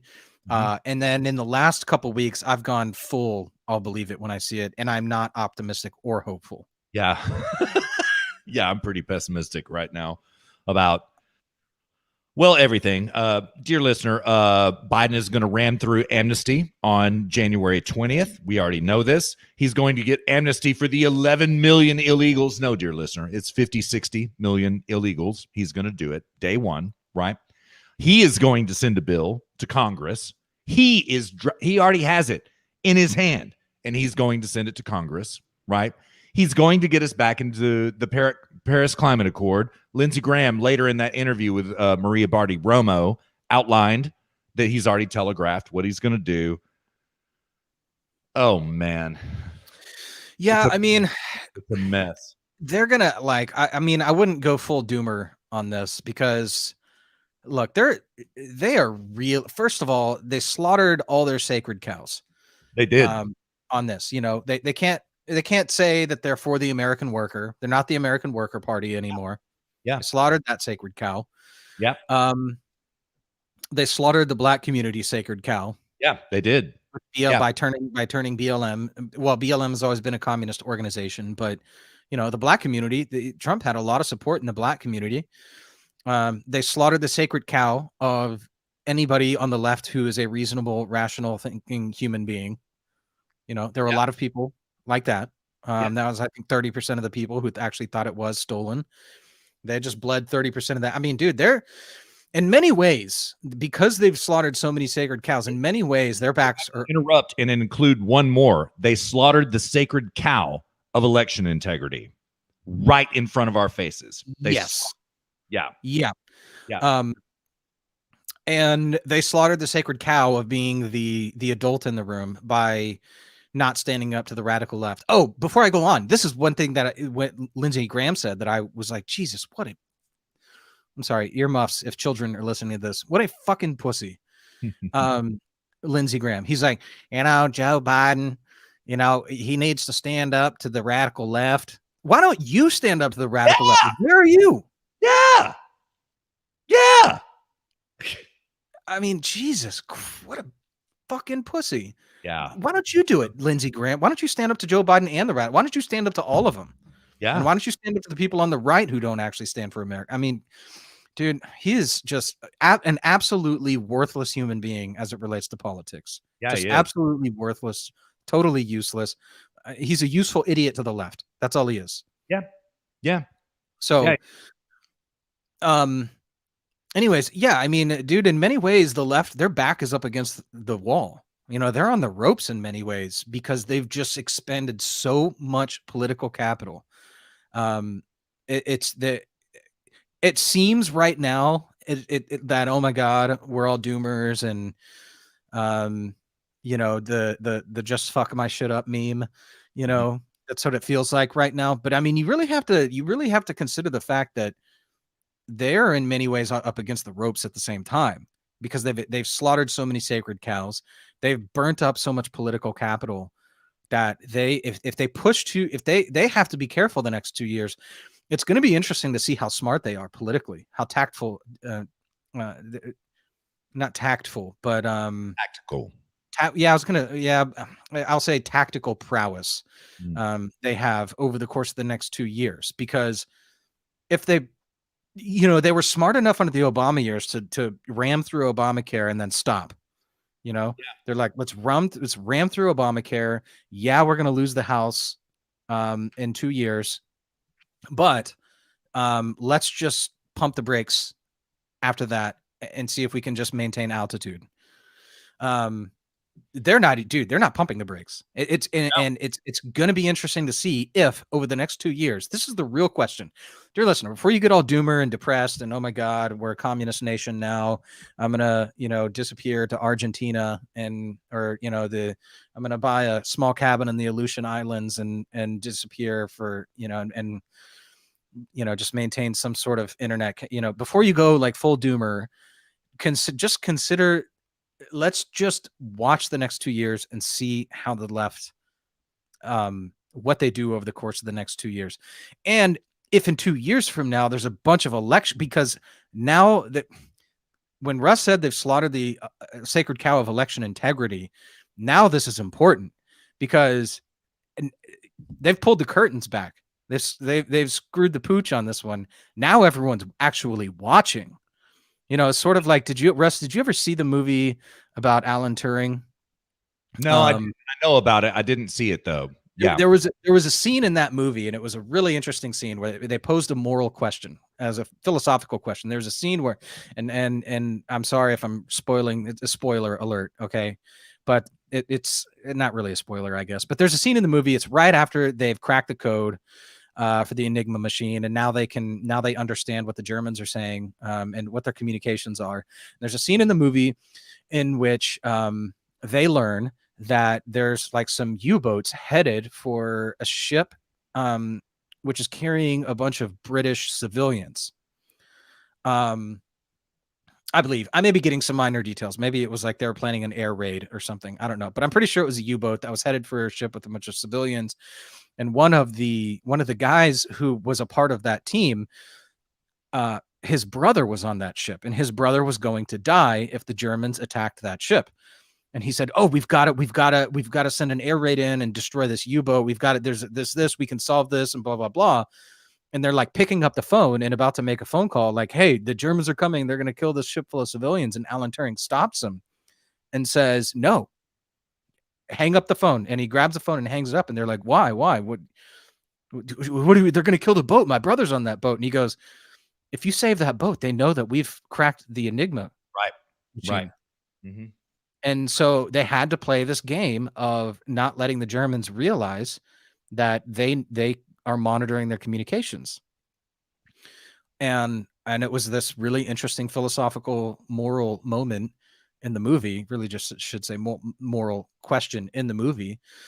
And it was really interesting, but that is the same phenomenon that's happening right now. The left, with what happened with the elections, they just saved the boats full of civilians and revealed exactly that they've cracked the Enigma machine. Exactly. Yeah. And now everyone's watching. Mm-hmm. Consider that. That's huge. That is a really important point to consider. Yeah. The fact that now everyone's watching. You've got Robert Barnes out there launching an election integrity committee. People are watching. They screwed the pooch. They slaughtered the sacred cow of corrupting the elections. For this. Yeah. And now they've got to level up their game yet again, because now this can only go on for so long before there really actually is a real uprising, a real happening. Mm-hmm. I mean, that was just a small happening. If this continues to go on, I mean, there's a happening going on right now at the Ohio State Capitol. Yeah. I saw that. Yeah. So it's only going to get worse if the left keeps up the bullshit and the shenanigans. Mm-hmm. So they are in many ways on the ropes. Actually, it feels like the opposite, but in reality, I would assert, Russ, and you can. I'm gonna toss this over to you because I want to get your thoughts on all this. But it feels like we're on the ropes, but in reality, they've expended so much political capital, slaughtered so many sacred cows. The most important of which was the facade that we have integrity in our elections. Mm-hmm. That now I think actually they are on the ropes. And if they push over the next 2 years, and then in 2 years from now, the elections, it's obvious they're corrupted again and all the bullshit happens again. I mean, I don't know, maybe 2 years from now when we're doing the show, we're like, oh yeah, they pumped the brakes and then they're still corrupting the elections, but it's just not as obvious as it used to be. And so everyone's fine with it and they pulled it off. Maybe that happens. I don't know. But dude, they're up against the ropes in many ways. Yeah, I couldn't agree more. They have used all of their ammunition, all of it. They have expended their people, their base, the elections, everything that you named, and more that we're not even naming yet. Yeah, there's been like 10 of them I thought about this week. I just can't think of them off the top of my head. Yeah, it's so funny. I've been thinking the same thing. Yeah, they're going into an administration. Okay, dear listener, they were armed with hopium when Obama took office in 2009. Okay, they were armed, gilded completely. Now they have nothing. Okay, nothing but doubt, skepticism, and antipathy. This is going to be a rough go for them. And so what they're going to do is they're going to blitzkrieg these first 100 days of Biden's administration. They're going to blast as much down our throat as they possibly can. And they will not stop. They will not stop because they know their time is limited. There is another pill that I want to give, that I want to offer you, dear listener. It cost them all of their ammunition.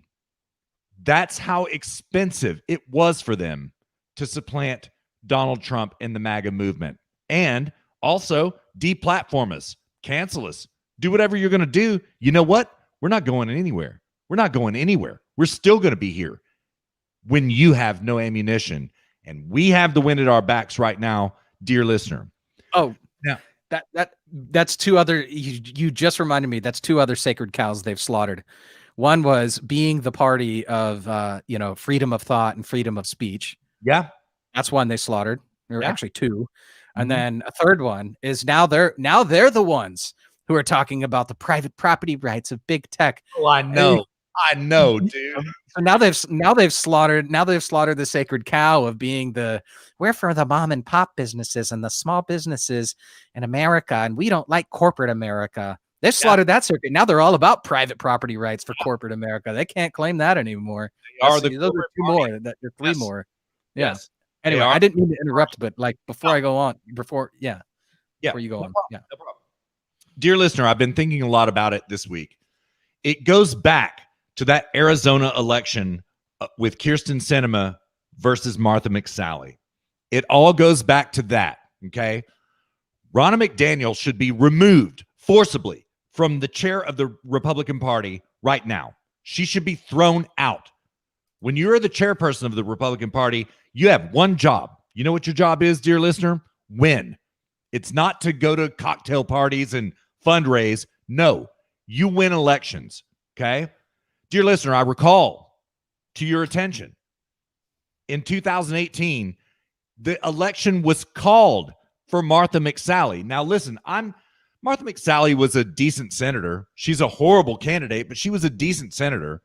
She was called in the election with 2.5% of the vote. The election was called.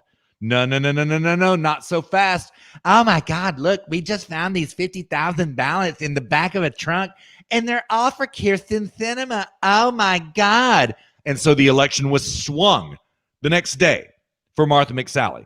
Ronna McDaniel did nothing. Martha McSally did nothing.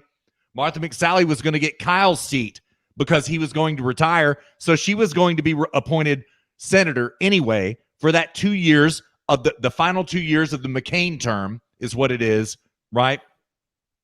So she didn't care. She gave that, Luke and I talked about it on the show, that weird-ass acceptance speech with, oh my God, I'm here with my dog, and I'm sorry that I lost the election, but I know Kyrsten Sinema is going to serve the American people. It was the weirdest damn thing I've ever seen. Okay, dear listener, that cost us everything. That election right there. And the fact that that Ronna McDaniel did not go in guns blazing after that election was flipped to Kyrsten Sinema, that Senate seat flipped to Kyrsten Sinema. The fact that she did not go in guns blazing and say, You prove to me chain of custody of every single one of these 50,000 ballots, and we're going to sue the shit out of you until you do it. They did nothing. Why? Because Ronna McDaniel is in on the MAGA steal. She's in on it. Believe this, okay? This cost us so many ways, dear listener, because we would not be in this shit house right now had they fought and reflipped the election back for Martha McSally. Martha McSally would be a sitting senator with 4 years left in her term. Still, it would be 51-49 in the Senate. Kamala Harris would not have the tie-breaking vote in the Senate. And this is particularly important regarding impeachment right now. This is particularly important. The Republicans folded like a cheap card table, dear listener, like a paper suit, folded. Had they stood up in that election, the Democrats would not have gotten their trial run, their practice run for how to steal an election, because they followed the exact same blueprint this time. I hope I don't get us canceled on YouTube by saying this, Luke. I really do. Yeah. It's the truth. It's the truth. They got a practice run for how to steal the presidency in 2020 in the form of the Kyrsten Sinema, Martha McSally election. And what did the Cucks do? Folded. Dear listener, no more. By the way, dude, I'm hearing an echo on my side. No. I think I'm echoing. Okay. The echo throughout history. I know. Yeah. Dude, it's funny you mentioned that, and I'm glad you mentioned that. By the way, if my internet is jacked again, like, tell me. I'm having serious internet problems on my side. I am too, man. As a matter of fact, I am too. So yeah. It's like I have two ISPs between which I can switch back and forth, and like I'm having trouble loading websites. I am too. This is not good. Yeah. Dear listeners, if you could please tell us if we are actually coming through on the stream, that would be great. Thank you. Some peace of mind. Excuse me. Yeah, because I'm trying to find this article about which you just reminded me. Let me see. Oh, yes, maybe I found it. A website loaded. Thank God. Okay. Because you reminded me, I had saved an article from July of this year, and I had just stumbled upon it a couple weeks ago, and I haven't spoken about it since then. But it was an article about two guys, one of whom was a politician, and then there was some other guy who were arrested, and charged, and are now in jail for corruption in the 2014 midterms, and this was in Michigan. Okay, that rings a bell. All of the same things: ballot stuffing, all of the 503. Try signing in again. Yeah, there you go. Yeah, dude, yeah. I mean, this is my show prep. I have no show prep in front of me now.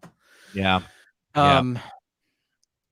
Unbelievable, dude. Yeah, I'm having major internet issues right now, and between two ISPs. And I know it's not just me, because I went during the audio break. Jessica was like, "What's up with the internet?" Yeah. And I have two totally different ISPs. All right, thank you so much. Thank you. All right, we're coming through, Luke. We're all right. Okay. Yeah. All right, stream's good. Okay, cool. Then I'll just kind of free flow the article from what I remember. I read it a couple weeks ago, but basically it was an article about two guys that had been arrested and charged with ballot stuffing, all the same shit that happened with this election. This was the 2014 midterms. This is 2 years before Trump. Mm-hmm. So this has been going on for a long time. It's just they just doubled down and multiplied by 10. Yeah. With the Trump election, they got caught off guard, and then it became just abundantly clear and obvious. So, I mean, yeah, this is why this show is called Death by a Thousand Cucks, because this has been going on, and the right has been doing nothing for years. Just absolutely useless and pathetic. This is this is why a huge burden has been lifted off my shoulders with Trump not winning the election, because now I can go after the right. I don't have to feel the need to defend or anything like this. Now I can just go full offensive against the right and against the left and against everybody. Yeah. Because the right is absolutely pathetic, absolutely useless, spineless cowards. And they've been allowing this to go on for years. And then, like Russ says, Kirsten Sinema, oh, I'm with my dog. You know, we lost 2. Gonna have to get the lower quality dog food now, and he's not very happy about that. But we'll make it through, you know, like, but this is, you know, but again, this is the sacred cow that the left slaughtered. You know, don't go full doomer yet. This is the sacred cow that the left slaughtered, because now we're all going, holy shit. And then we're going back and looking at the past now and going, this is a serious problem, and it's been going on for a long time. And the right was perfectly fine to look the other way so long as they were just thrown a bone, which is absolutely, this is what's been happening. That's like, look, we need to maintain some sort of semblance of honesty around our elections. We'll throw you a few bones. And the right's been just placating that. Yeah. I'm sorry, they've been placating the right. Yeah. Just getting bones thrown to them. Couple Senate seats here.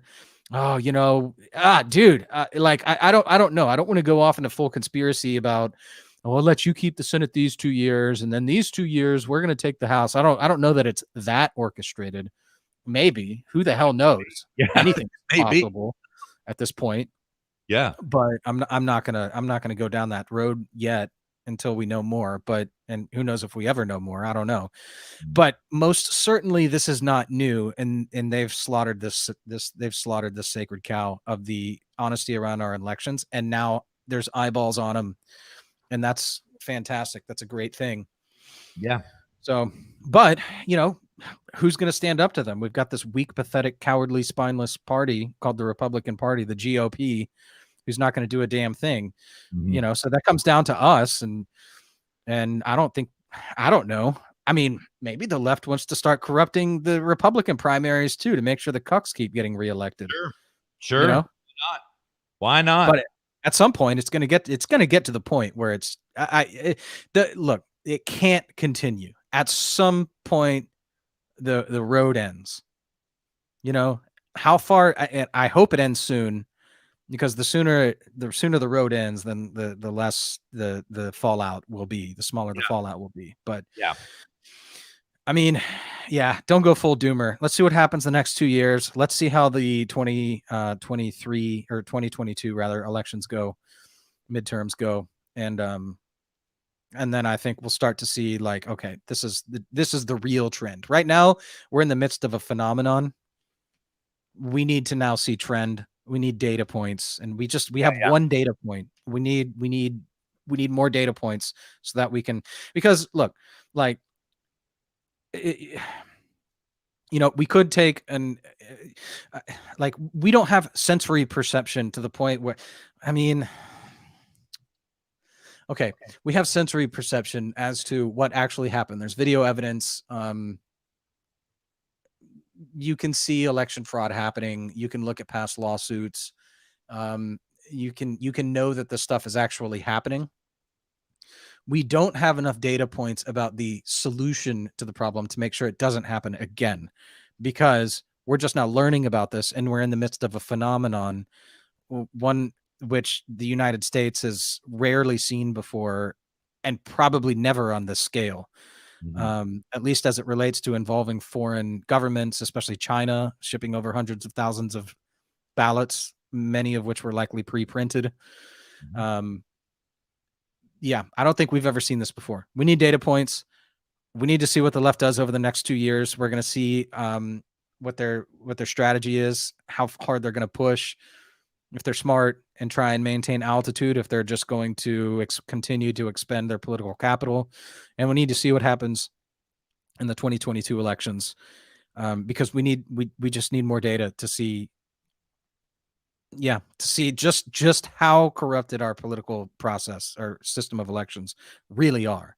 And if the right's actually going to do anything about it. And then if the right's not going to do anything about it, then we have to start voting them out of office. But if we can't vote them out of office because the election process is corrupted, which reelects them, Like, then we've got a real serious problem on our hands. That's when things really can't get fixed. When the Republican primaries are corrupted, then we're absolutely and completely fucked. Yeah. But we can't say that yet. We don't know if the Republican primary, if we can get the Cucks out of office, and then we've got, you know, a few hundred Matt Gaetzes wandering around the Capitol, and I think we got a shot, you know, but we have to see if that's a possibility. And we're not there yet. We don't have that data yet. Yeah. Yeah. It's a good point. We are literally in the middle of transition right now, dear listener. Because of transition, there's not really any way to ascertain trends. Luke is exactly correct. We need to see how this goes. As it is, we do know that they are in both chambers of Congress trying to cancel Matt Gaetz, Josh Hawley, Ted Cruz, everybody who stood up for the president in the Electoral College vote. They're trying to get them canceled. We'll see how that goes as well. What cucks vote for them, what cucks do not. It's going to be a fascinating, revelatory 2 years, dear listener. It is going to be fascinating, hard, but fast. But this red pills them too. Yeah, it does. You know, AOC coming after Ted Cruz. Yeah. Ted Cruz, I'm not going anywhere, AOC.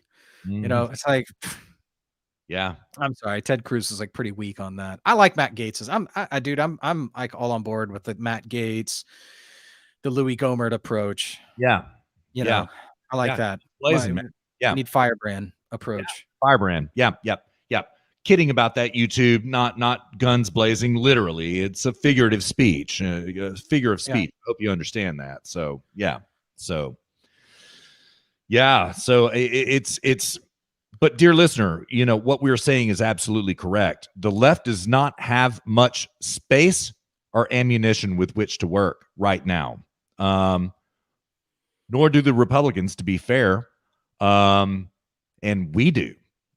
Those of us in the MAGA movement, we do. Because, dear listener, we're not going nowhere. We ain't going nowhere. We're in this to win this. And we will. Might take some little more time than we thought. Luke, let me ask you. So what do you think the future is for our president, Donald J. Trump? What do you think he does now? Oh, man. I don't know. It's hard to say. I almost, in some ways, myself, I kind of view myself, I don't want to say like not part of the MAGA movement or mega movement. We said mega before. We said mega before everybody even said MAGA back in the day. We said mega. Yeah. So let's stay with that. Let's mean that. Yeah. Just because, I don't know, man. Like a lot of them have become so batshit crazy, so doomer and downtrodden. You know, you've got like the Lynn Wood mega, like the mega crowd has fractured. Yeah. You know, you've got the Lynn. So it's like to say you're part of the mega movement is like, you know, does that mean you support the batshit crazy stuff that Lynn Wood says? Yeah. You know, I don't want to associate with that. So I'm kind of to the point now where I'm a little bit stepping off of that association. I'm at this point trying to sort out facts and encampments and who's who and what's what and what the hell's going on. And I'm kind of just like taking a, you know, hit the pause button on the mega movement and seeing kind of how things shake out. Because, and I mean, even Trump himself, dude, like I'm disappointed in him. He was totally naive as to the power of Washington. Yeah. I said it on the last show. He got chewed up and spit out like it was nothing, like it was a bad steak. Yeah. You know? And, you know, speaking of the fracturing of the mega movement, Sidney Powell sent out a blistering, I don't know what you call it on Telegram, a message on Telegram saying basically, I've supplied personally Donald Trump with all of the evidence he needs to stay in office, and he refuses to defend himself and refuses to defend our republic, is the gist of what she said. It was blistering. And man, I haven't heard any retort from the president whatsoever. Not at all. So not on Twitter. Yeah. So, well, yeah, I mean, yeah, I mean, that's one thing is where is he gonna speak at this point? You know, that is my prediction for Donald Trump for the future. I think he creates, if not a third political party, a media organization. He buys Newsmax or somebody and creates the Patriot Network. something like that. I think that's in the cards. Probably replete with a social media network as well. That type of thing. I think that's where he goes from here. But he's got the fight of his life ahead of him. Luke, they're going to try to prosecute him as a traitor to the United States and take his life. I promise you this. I promise you this. Will they be successful? I don't know. I don't know. Psycho Speak says, same here, Luke. The crappy fraud claims supported by the mega crowd has burned me out. It's not like, for me personally, it's not really the crappy fraud claims. What burned me out is a couple of things around the fraud claims, which was the lack of moral courage to see them through to their end. Right. Whether they're true or not, I don't know. I personally think that a lot of them were true. I think some of them were definitely crappy claims, unfound claims, but the absence of moral courage on behalf of the president. And I think it was the not just moral courage, but I mean, yeah, it probably was a lot moral courage, because if you were really serious about this, he would have brought people like Robert Barnes, like, into his legal team rather than just having him be on the periphery. Mm-hmm. He would have been more serious about it. He wouldn't have been sending out all caps, triple exclamation point tweets, in fits of rage randomly and insulting people. He would have been like, no, this is more than an angry tweet. Serious. Like, this is serious. Yeah. And I'm going silent until not silent, but I am, like, if your mother gets murdered, you don't go to Twitter and then say, this man just murdered my wife in all caps and exclamation points. You go like, I'm going to find that human being and bring him to justice. Mm-hmm. And that's your resolve. It's not an angry tweet. Mm-hmm. And to me, the future of this country is just as important to the people as one's own mother being murdered to that individual, assuming, of course, a healthy relationship and all that crap. Okay, I don't have to say that, but so it's not like the validity of the fraud claims. It's the lack of moral courage, the lack of the willingness to say, and seriousness.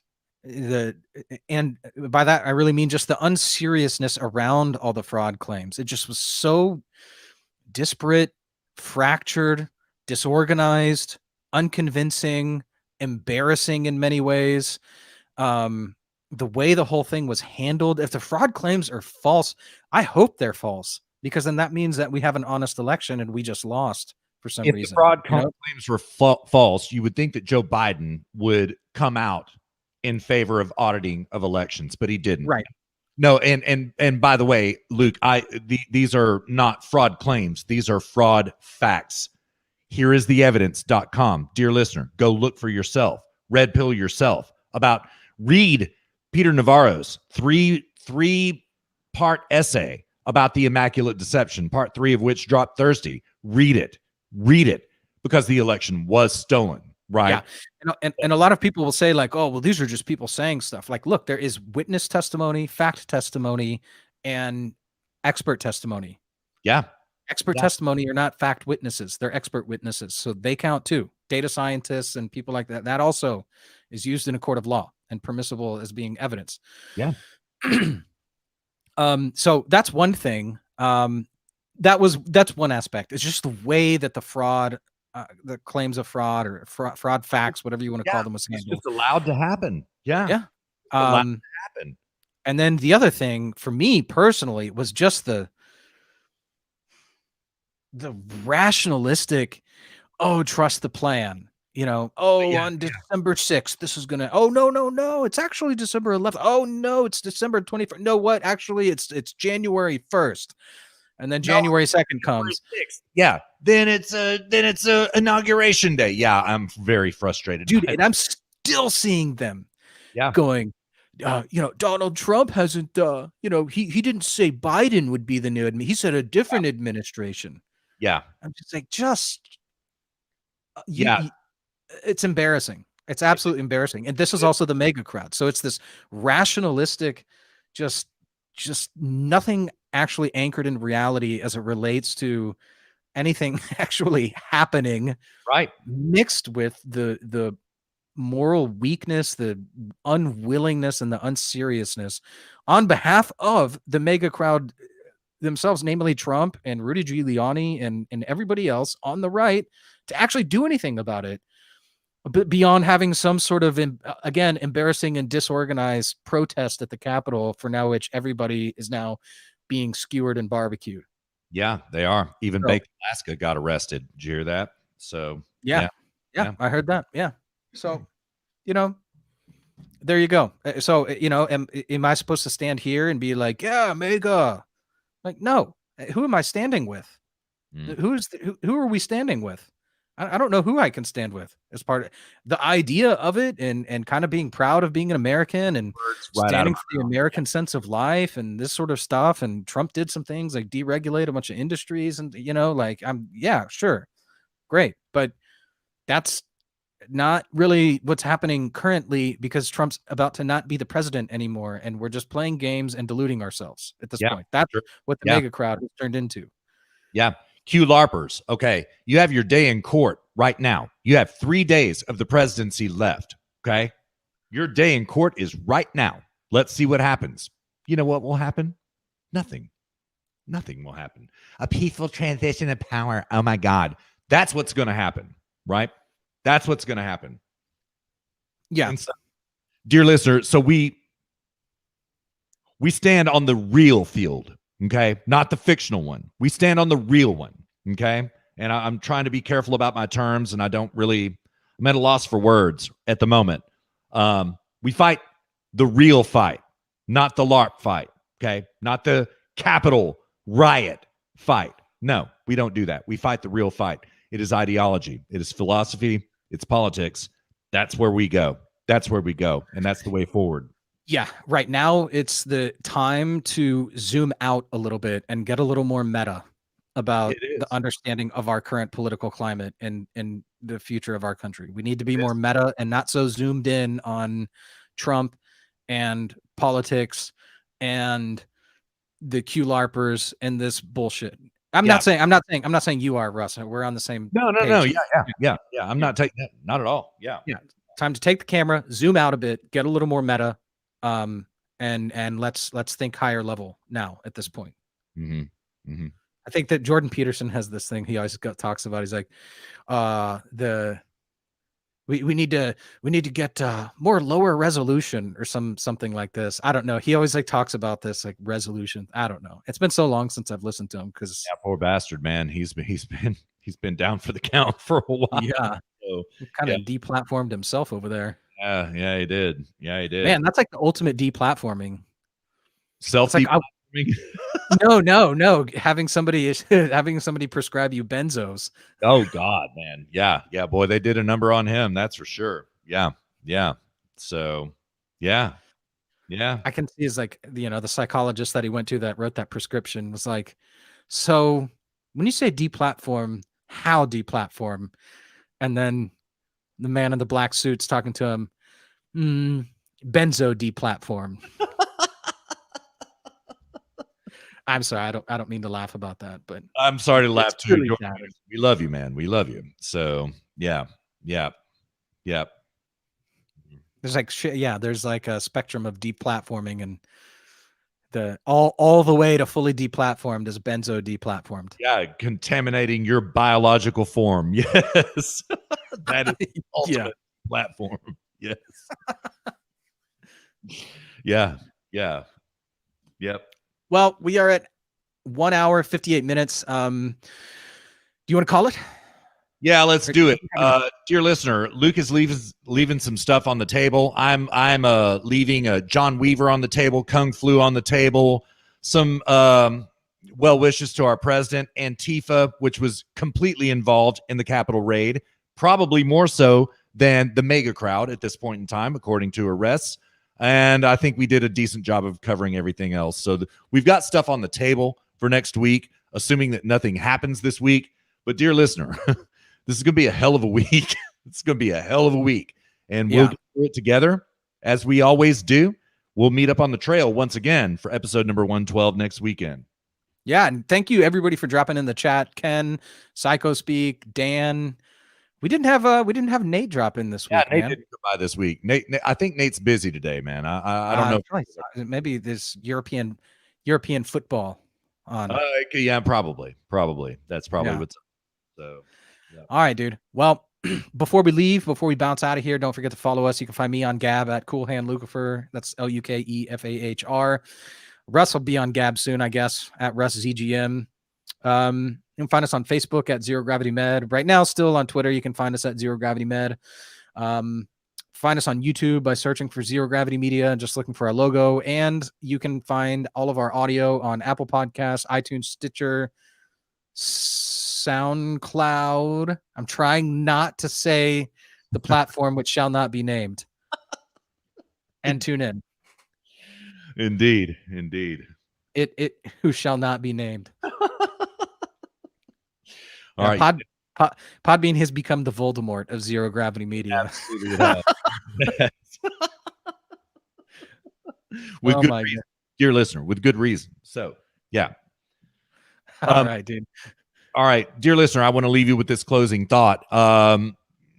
None of this really matters right now. What matters is that we live our best lives. We live our happiest, most fulfilled. Those around you that you love matter. All of this, let me and Luke take care of that for you, right? Check in with us each week on the trail. We'll let you know what to think about. We won't tell you ever what to think. We'll let you know what to think about. But meanwhile, as we get through this hellish week, spend time with those people you love. That is all that matters. And with that, dear listener, we have made it all the way down this 111-mile trek. Thank you so much for joining us. We hope you had as much fun as Luke and I did. Luke and I are going to be back at you before you know it, on time and under budget, for episode number 112 next weekend. You set your watch to it, dear listener. In the meanwhile, take care of yourselves. Be happy. Be peaceful. We'll get through it. And Luke and I will be back at you before you know it. You heard? And Luke, meanwhile, you take care of yourself too, brother. You be in touch, all right? Sounds good, man. All right. Peace. Late.